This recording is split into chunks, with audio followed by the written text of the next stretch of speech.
Hello नमस्कार सर्वांना. मी अक्षय पुन्हा एकदा माझ्या नवीन ब्लॉगमध्ये तुम्हा सगळ्यांचं स्वागत करते. लास्ट ब्लॉगमध्ये सांगितलं आम्ही गेलो होतो वजिरा मंदिरात आणि येताना मग लंच केलं.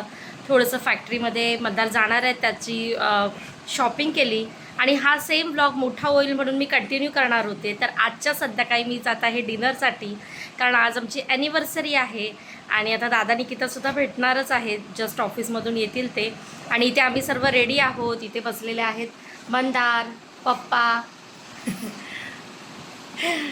पप्पा कसे आहेत? एकदम मस्त.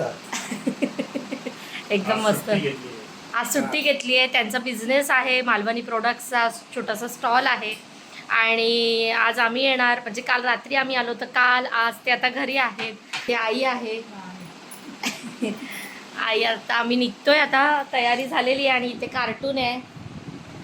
तर आता त्या निघण्याआधी आहे ना, आई पप्पांसाठी जे काही आम्ही खाऊ आणला आहे तो सर्व त्यांना देतो. काही गिफ्ट्स आणले आहेत ते सर्व देतो आणि मग तेपर्यंत निकिता जस्ट ऑफिसमधून आली आहे, तीसुद्धा रेडी होईल आणि आम्ही जवळच्याच रेस्टॉरंटमध्ये जाणार आहोत जेणेकरून लवकर येऊ. मंदारला परत रात्री निघायचं आहे लगेचच त्यासाठी. तर मग आता चला मम्मी आणि पप्पांसाठी काय काय गिफ्ट आणलं आहे ते तर मी दाखवतेच. हा वन पीस मी गेल्याच वेळी घेतला होता पण घातलाच नव्हता आणि नॉर्मल जशी रेडी होते तशीच आहे.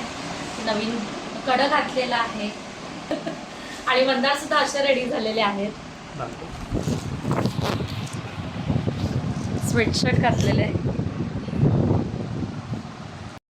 दुबईचा खाऊ दोघांसाठी. ती मी साडी घेतली अबुधाबीवरून. तर तिला एकदम लाईट वेट साड्या आवडतात तर मला तशी आवडली तर मी साडी घेतली तिच्यासाठी. हे अबुधाबीची साडी आहे आणि मला माहीत नाही पप्पाने क्रॉस बॅग जस्ट घेतली आहे तरी आम्ही म्हटलं त्यांना उपयोगी काय, तर मग त्यांच्यासाठी क्रॉस बॅग घेतली आहे. त्यांनाही लागते क्रॉस बॅग म्हणून त्यासाठी गरजेची आहे. त्यांना त्यांचा जो बिझनेस आहे त्याच्यामध्ये पैसे ठेवण्यासाठी, बऱ्याचशा वस्तू ठेवण्यासाठी म्हणून त्यांना मी अशी क्रॉस बॅग घेतलेली आहे. आर्विकने घेतली आहे ना आजोबांसाठी. थँक्यू बोलतोय तो. मी थँक्यू बोलतो तुला. आवडली काय? हो छान. बस हलकी आहे. यानंतर आम्ही आलेलो आहोत आमच्या घराजवळच नवीन ओपन झालेल्या अरोमा रेस्टॉरंटला आणि जस्ट आमच्या आधी पोचलेले आहेत दादा आणि निकितासुद्धा. आम्ही जसे पोचलो ना तसं दादा पुन्हा खाली आलेला आहे. चला तर मग बघतो आता हे रेस्टॉरंट कसं आहे टेस्ट वाईज, कारण पहिल्यांदाच आम्ही इथे आलेलो आहोत. हाय. कोण आहे? हाय बंद्या. मामी. Happy anniversary. आणि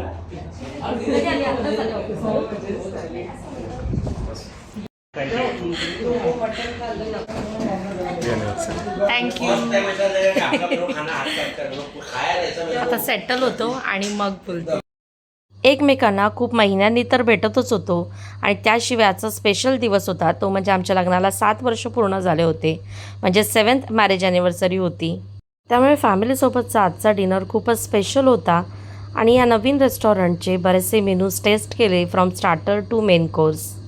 रेस्टॉरंटची टेस्टसुद्धा छान आहे आणि जेवण करता करता सर्व आम्ही गप्पासुद्धा मारत होतो आणि आर्विक तर त्याच्या फॅमिलीला भेटण्यासाठी नेहमीच एक्सायटेड असतो. गप्पा मारता मारताच मला अंदाज आला की दादा आणि निकिताने लवकर येऊन काहीतरी केलं आहे, तर त्यांनी सरप्राईज केक आणला होता आणि जो फ्रीजमध्ये ठेवण्यासाठी दिला होता. आमच्या सर्वांचं जेवून झाल्यानंतर मग केक आणायला सांगितला आणि आईला ना एसीमुळे फार थंडी लागते आणि तिला त्रास होतो त्यामुळे ती शांत बसली आहे. तर दादाने चीज केक आणला होता आणि मी पहिल्यांदाच हा चीज केक टेस्ट करणार आहे. आणि आमच्यापैकी बड्डे कोणाचाही असो पण माझ्या बाबूला आहे ना केक कापण्यात फार आनंद वाटतो, त्यामुळे त्याच्याशिवाय आम्ही केक कापूच शकत नाही.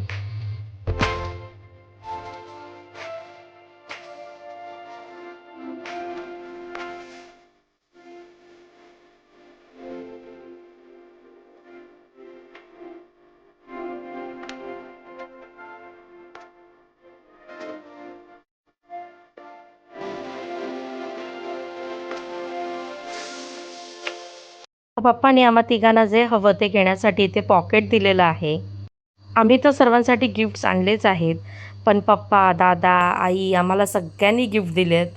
तर दादा निकितासाठी सुद्धा मी अबुधाबीचा खाऊ, निकितासाठी ही मस्त अशी स्लिम बॅग आणलेली आहे आणि दादासाठी यावेळी स्पेशल गिफ्ट आणलेलं आहे ते म्हणजे वॉच. मला असं वाटतं वॉच हे जगातलं सगळ्यात भारी गिफ्ट आहे, कारण ते आपल्याला वेळ तर दाखवतंच आणि वापरत असताना दिलेल्या माणसाची वेळोवेळी आठवण करून देतं. आणि दोघांनाही दोन्ही गिफ्ट्स आवडले. यावेळी आम्ही फॅमिलीसाठी प्रत्येकासाठी काही ना काही आणण्याचा प्रयत्न केलेला आहे. वेळ फार कमी होता, मंदारची साईटवर जाण्याची काही होती आणि माझी इथे येण्याची सगळी तयारी करण्याची, पण त्यामध्ये सुद्धा आम्ही शक्य होईल ना तसं प्रत्येकासाठी घेण्याचा प्रयत्न केलेला आहे. आणि दादाने सुद्धा मंदारसाठी शर्ट आणि आर्विक आणि माझ्यासाठी तुम्हा दोघांना जे आवडेल ते घेण्यासाठी सांगितलं. आणि माझ्यासाठी गिफ्ट्स म्हणजेच काय, तर ज्या क्षणांसाठी दिलं आणि ज्या माणसांनी दिलं त्यांची ती प्रकारे आठवण. आमचं आज पूर्ण फॅमिलीचं एक छोटंसं गेट टुगेदर आणि आमची ॲनिव्हर्सरी असं स्पेशल झालं. आणि ॲनिव्हर्सरी स्पेशल डिनरसुद्धा झालं फॅमिलीसोबत. कळव्याला तर झालंच होतं, आता कांदिवलीला झालं. तर असा होता आजचा दिवस आणि आजचा ब्लॉग. आजचा व्हिडिओ आवडला असेल तर जास्तीत जास्त लाईक करा, शेअर करा आणि सबस्क्राईब करा. पुन्हा भेटू नवीन ब्लॉगमध्ये. तेपर्यंत सर्वांनी आपली काळजी घ्या. बाय बाय बोला सर्वांनी.